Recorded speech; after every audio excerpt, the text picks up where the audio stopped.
I had heard that he had asked Carl Reiner. I know I wasn't the first choice. I'm never the first choice on anybody's list. I'm going way down the list. You get this guy, no, he's got too much. Get this guy, no, he's busy doing something else.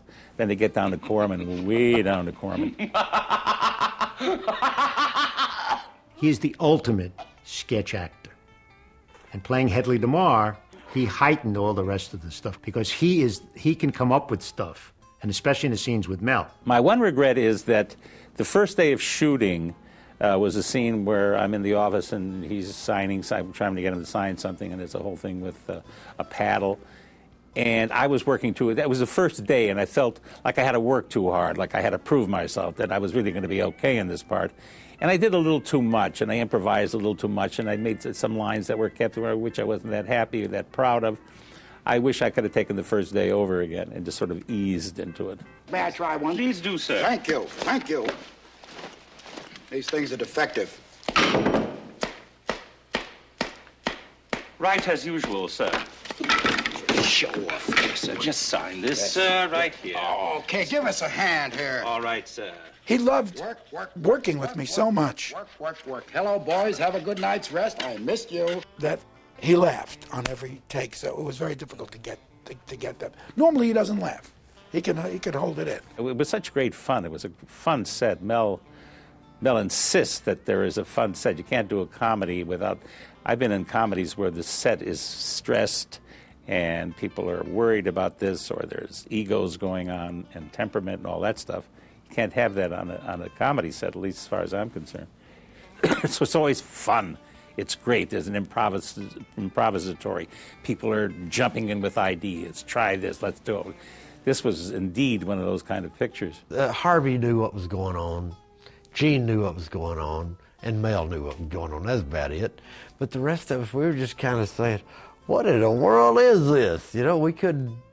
You can read a script, but you can't put it all together and then do it in pieces and think it's going to be anything. We thought, this is crazy. If you get together and everybody likes each other and helps each other and is comfortable with each other and wants to support each other, it works. He made the lieutenant governor, Hedley Lamar. By the way, Hedley Lamar sued us.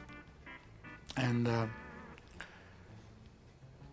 they said, what do we do? Should we go to court? I said, give her whatever she wants, you know. She's Hedley Lamar. She's given us, you know, she was in the Casbah with Charles Boyer. I mean, we loved her so much. Pay her some money. Thank you, Hetty, thank you. It's not Hetty, it's Hedley Lamar. The hell are you worried about? This is 1874. You'll be able to sue her.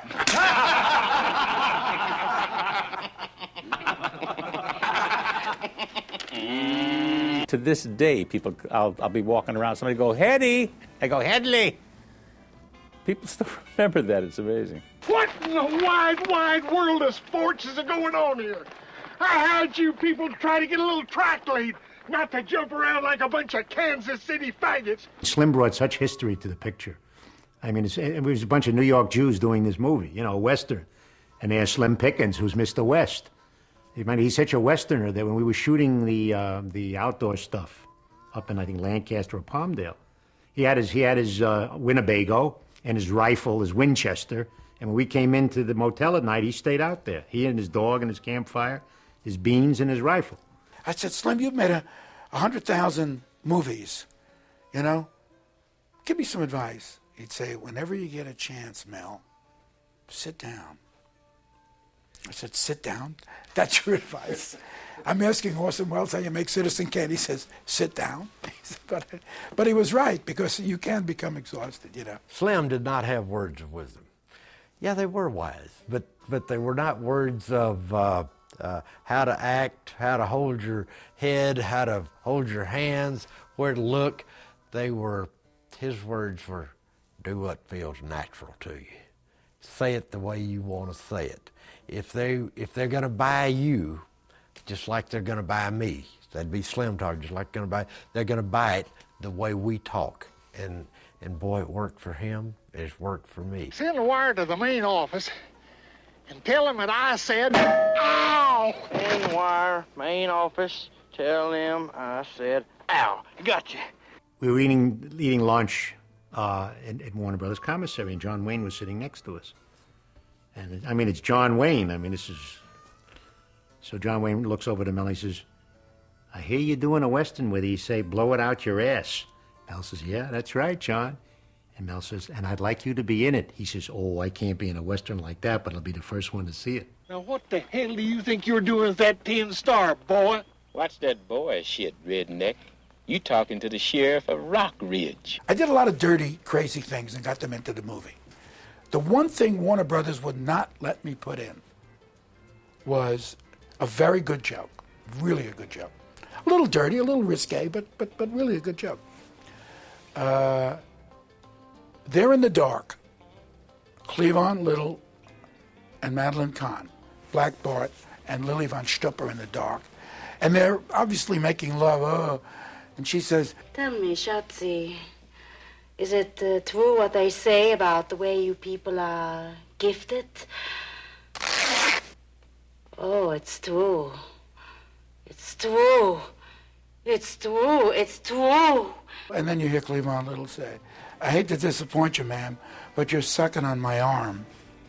So, good.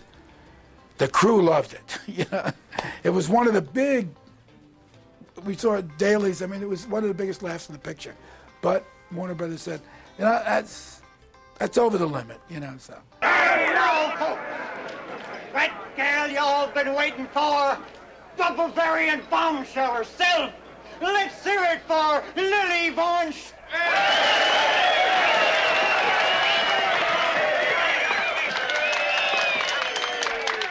Thank you, ladies and cowboys. And now, I would like to favor you with my world-famous rendition of I'm Tired, the song that closed Poland. But right before I do, I would like to slip into something a little bit more comfortable, with your kind permission. You're too kind. Madeline, God bless her, was the most talented, craziest, most inventive person on that picture. I mean, she had a fit just looking at herself in that costume. She was all over the place, but when you turn that camera on, she was phenomenal, just phenomenal. I mean, the two of us would stand next to the camera biting into our hands watching her because she was so right on. I mean, she really nailed it. She was one of our great actresses, and it's a shame she died at such a young age.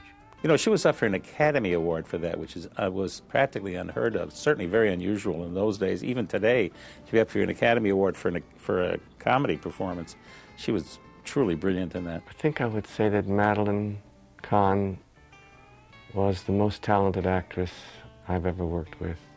She was tops and taps. You couldn't beat Madeline Kahn. Der Draht, die Speinkapsel mit dem Dynamit verbindet, ist abgebrochen. What'd she say? What the lady said is that the bushwhacker is wrapped all around the cattle creeper. My favorite scene is the bean scene, the campfire scene. And I think it's a lot of people's favorite scene. And I got started. Mel Brooks said, I'm going to make you famous today. I said, why? And he said, well, you read the script. You're going to be the first one, and you are going to be the first person in major motion picture history to do that. I said, oh, my gosh. They won't let me go back to the fire department if I do that, because I didn't know if this was going to work, you know. And he said, because of this, you won't have to go back to the fire department. And he was right. Cowboys swill black coffee and eat unconscionable amounts of beans on these tin plates. Ever since I was 4 years old, that's all they do. They sit around a campfire, they eat a lot of beans, and they drink a lot of black coffee. Well, we figured out, you eat that many beans and you have a lot of black coffee, you're not going to be good company in about 20 minutes, you know. An hour later, that place is going to be unlivable, you know. So we just threw it right into the movie, you know. It was part of our, you know, discovering the West, the true West, you know.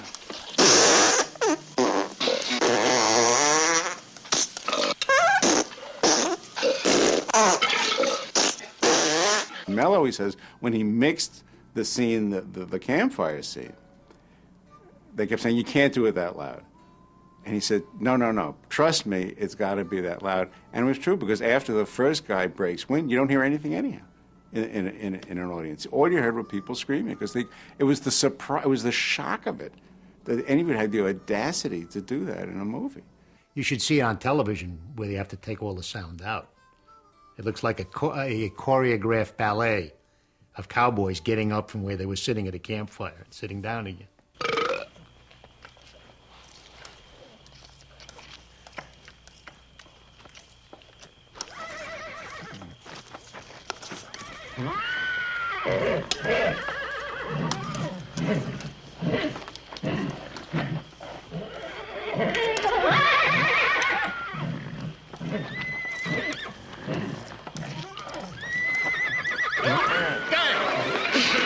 How about some more beans, Mr. Taggart? I'd say you've had enough.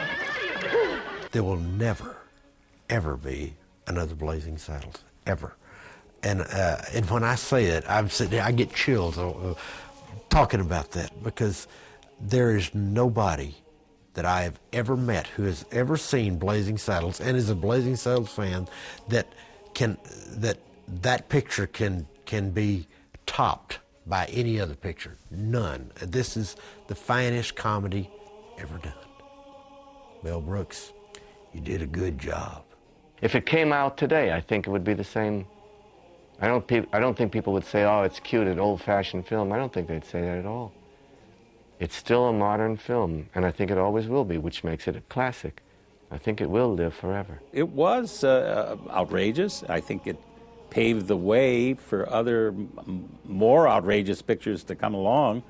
Sort of gave courage to a lot of filmmakers to go, hey, anything goes. Saddles is one of the few comedies that is not only long-lasting for audiences, but it keeps throwing off money to the people who made it in the first place. And I tell everybody that I'm living in the house that farts built. Blazing Saddles was one of a kind. I mean, it'll stand for all times as a monumental American film comedy. One day is all we'll need to secure your name in the annals of Western history, and to get for you a nomination for, dare I say, Dare. the presidency. Wow. Hail to the chief! Hail to the chief!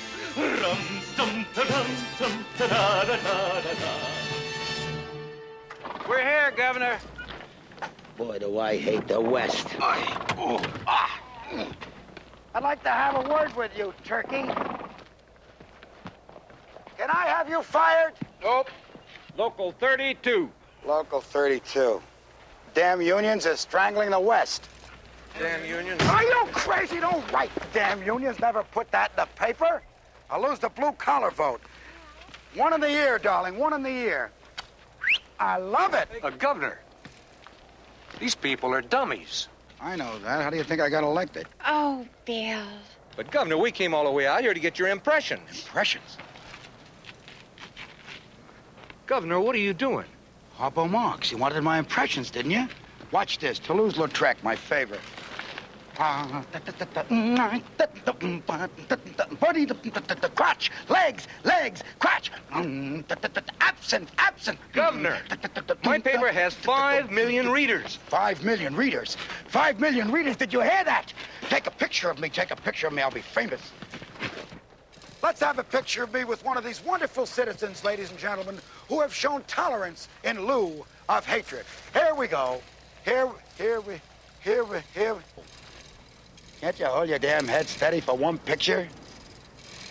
You're a nervous wreck. You know that, don't you? Frontier pressures.